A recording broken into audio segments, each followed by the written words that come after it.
Hello students, आज हम एक बहुत ही इम्पोर्टेंट टॉपिक पढ़ने जा रहे हैं sexual reproduction in flowering plants में, जिसका नाम है डेवलपमेंट ऑफ एम्ब्रियो, यानी कि एम्ब्रियो का डेवलपमेंट जो जाइगोट से होता है। सिनगैमी के कारण एक मेल गैमेट एक फीमेल गैमेट से फ्यूज होकर डिप्लॉयड जाइगोट बनाता है और यह डिप्लॉयड जाइगोट डिवाइड होकर एक एम्ब्रियो बनाता है और एक एम्ब्रियो आगे जाकर एक नया प्लांट डेवलप करता है। जाइगोट डेवलपमेंट से पहले जाइगोट अपने चारों तरफ सेलुलोज के एक वाल सिक्रीट कर लेता है और अब इसे ऊस्फियर बोलते हैं। अब ऊस्फियर यानी कि जाइगोट का जो न्यूक्लियस है वो डिवाइड होता है, वो सेल डिवाइड होती है, क्योंकि जाइगोट एक सिंगल सेल है जो एक कंप्लीट ऑर्गेनिज्म का फॉर्मेशन करती है। सबसे पहले जो जाइगोट है वो एक ट्रांसफर डिवीजन से डिवाइड होता है, हॉरिजॉन्टल डिवीजन से डिवाइड होता है और दो सेल्स बनाता है।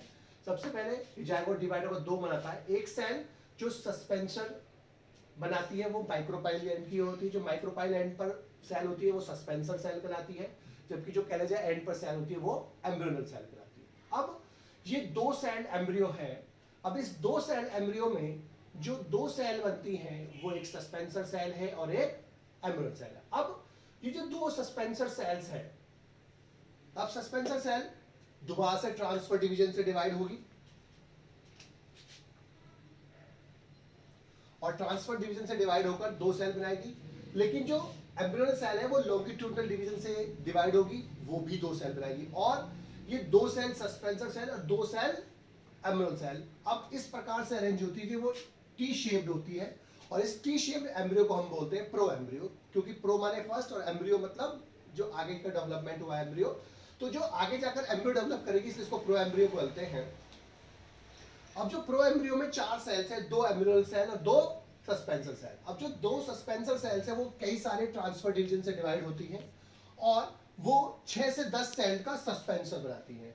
इस सस्पेंसर की जो एपिकल सेल होती है वो स्वलन होती है, फूली होती है, जो हॉस्टोयल सेल कहलाती है और वो एम्ब्रियो को न्यूट्रिशन देने में हेल्प करती है, क्योंकि सस्पेंशन का एक ही काम होता है हमेशा कि वो डेवलपिंग एम्ब्रियो को फूड लेडन टिश्यूज में धक्का देती है, पुश करती है। जो लोअर मोस्ट सेल है वो हाइपोफाइसिस कहलाती है और hypophysis apical part of radical बनाती है प्लस रूट कैप बनाती है, यानी कि दो चीजों के निर्माण में हेल्प करती है फॉर्मेशन में, एक तो एपिकल पोर्शन ऑफ रेडिकल और दूसरा रूट कैप। अब जो ये जो सेल है एम्ब्रियोनल सेल, ये लॉन्गिट्यूडनल डिवीजन से डिवाइड होंगी दोबारा से, और लेकिन ये लॉन्गिट्यूडनल डिवीजन जो होगा वो पहले से राइट एंगल पर होता है। राइट एंगल पर मतलब क्या है कि जैसे अगर एक डिवीजन हमने ऐसे करा तो दूसरा डिवीजन ऐसे, या पहला डिवीजन ऐसे और दूसरा डिवीजन ऐसे, तो ये राइट एंगल पर होता है। यानी कि अगर हम जैसे अमरूद को लें तो अमरूद को हमने पहले ऐसे काटा और फिर ऐसे काटा, या पहले ऐसे काटा फिर ऐसे काटा, तो ये दो डिवीजन है जो at right angle to each other है। पहले से दूसरा जो होता है वो 90 डिग्री पर होता है। तो लॉन्गिट्यूडनल डिवीजन होता है जो राइट एंगल पर होता है पहले से। इससे क्या होगा, चार एम्ब्रियोनल सेल बनेगी। अब ये ट्रांसफर डिवीजन से डिवाइड होगी, पहला लॉन्गिट्यूडनल, दूसरा लॉन्गिट्यूडनल, तीसरा ट्रांसफर। अब क्या बनेगी, 8 सेल्स बनेगी एम्ब्रियोनल सेल, जो क्या कहलाएंगे, ऑक्टेंट कहलाएंगे।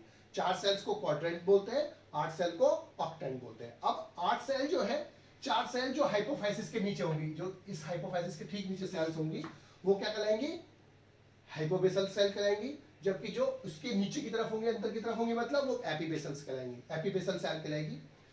हाइपोबेसल सेल रेडिकल का जो रिमेनिंग पार्ट है वो बनाएगी प्लस हाइपोकोटाइल बनाएंगी।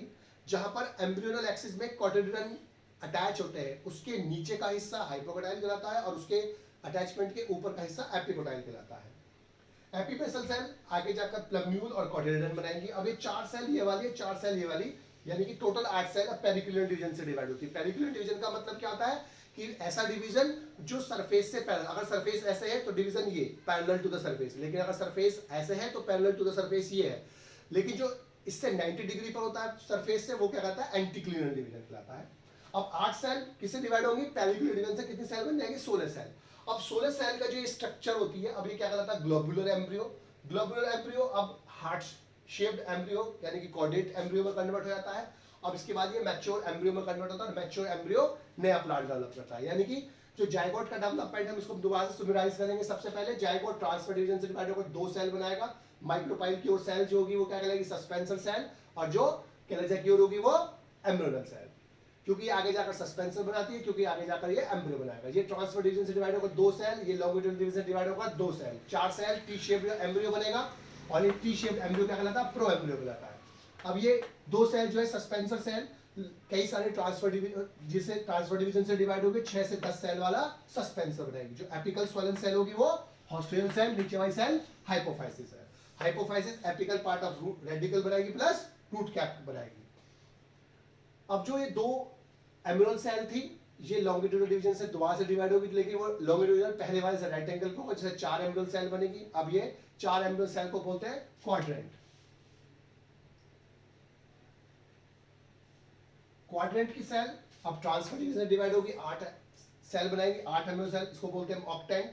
4 सेल जो हाइपोफाइसिस के ठीक नीचे होंगी वो क्या कहलाएंगे, हाइपोबेसल सेल, और hypobasal cell remaining part of radicle plus hypocotyl बनाएंगे। इसकी जो नीचे सेल होगी हाइपोबेसल सेल के, वो एपिबेसल कहलाएंगी। एपिबेसल सेल्स आगे जाकर प्लम्यूल और कोटिलेडन बनाएंगी। 4 सेल, ये 4 सेल यानी कि टोटल 8 सेल, यानी कि ऑक्टेंट जो होगा वो डिवाइड होगा किससे, पेरिक्लिनल डिवीजन से। पेरिक्लिनल डिवीजन से 16 सेल बनेगी। 16 सेल को बोलते हैं ग्लोबुलर एम्ब्रियो। ग्लोबुलर एम्ब्रियो से कॉर्डेट एम्ब्रियो यानी कि हार्ट शेप, फिर मैच्योर एम्ब्रियो, मैच्योर एम्ब्रियो से आगे जाकर न्यू प्लांट्स का डेवलपमेंट होता है।